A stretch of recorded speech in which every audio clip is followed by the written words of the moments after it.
It's a heavyweight showdown for the ages. Dan Tom here with MMA Junkie to help you break down the main event for UFC 270 between Francis Ngannou and Ciryl Gane. Gane and Ngannou are both former training partners who spent some time training together at MMA Factory in Paris, France. Of course, since then, Gane has stuck with that camp that's gotten to an interim title, which he earned for defeating Derek Lewis last year, whereas Ngannou has set up shop at Extreme Couture in Las Vegas and found himself to a heavyweight title after avenging his first UFC loss to Stipe Miocic. At the time of this video, Tipico Sportsbook is listing Gane, the interim title holder, as your favorite in the neighborhood of -155, with the comeback on your sitting champion Ngannou in the underdog neighborhood at +120. Now, seeing any champion as an underdog can feel a bit disrespectful, but in the odds setter's defense, they actually did open Ngannou, the champion, as a slight favorite, but public money has come in and gone to push him to a more clear favorite.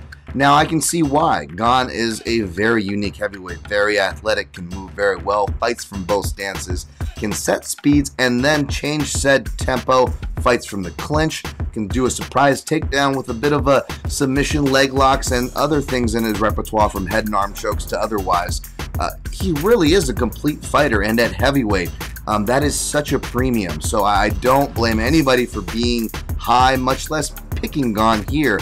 However, stating my bias to Extreme Couture, knowing Eric Nixick, I do gotta back their product because they have proven me and at least their supporters right, and you could say perhaps their doubters wrong as of last outing. Ngannou's always had an underrated left hand, but under the care of Dewey Cooper, Eric Nixick, and the rest of the Extreme Couture collective, we have seen him turn it into an educated left hand, finishing combinations with straights that drop Miocic, or the finishing shot of Miocic, which was a check left hook that I think is going to serve him well, especially when you look at how that punch served Junior Dos Santos at the end of the first round when he fought Ciryl Gane. I believe those in-between spaces that Ngannou also shows to punch, whether it's with blitzing hooks or more precise ones, I just think that striking in those in-between spaces in and out of the breaks are also going to serve him very well against a fighter like Gane, who tends to reset himself in and out of the clinch. Despite actually having good entries and exits, it's still a danger zone. He's going to put himself there, competent or not. Now, I don't have an issue with Gane being favored. If Ngannou shows any sign of frustration, I think that could be the worst sign for him. And if that happens, then yes, do not be surprised to see Gane win, especially by decision, maybe even a late finish. But I'm going to go with Ngannou here. I think that if he can get Gane to the fence, that Gane has shown, speaking of JDS, some troubling defense when he doesn't have that cage, when that cage takes away his 45 angles and he has to skirt and rely on his head movement alone.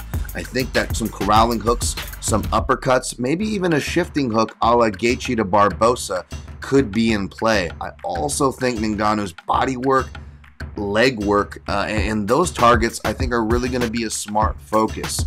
I think if someone like me can see it, certainly the smart people, Eric Nixick and the rest of his team, are going to see the way he needs to fight here, at least for best results. Now, this is MMA. You can fight how you think is the best on paper, and it still won't guarantee a win, so we're going to have to watch. So for more details and more past victories on both sides from me, check out my in-depth breakdown at MMAJunkie.com, where you can find results this weekend.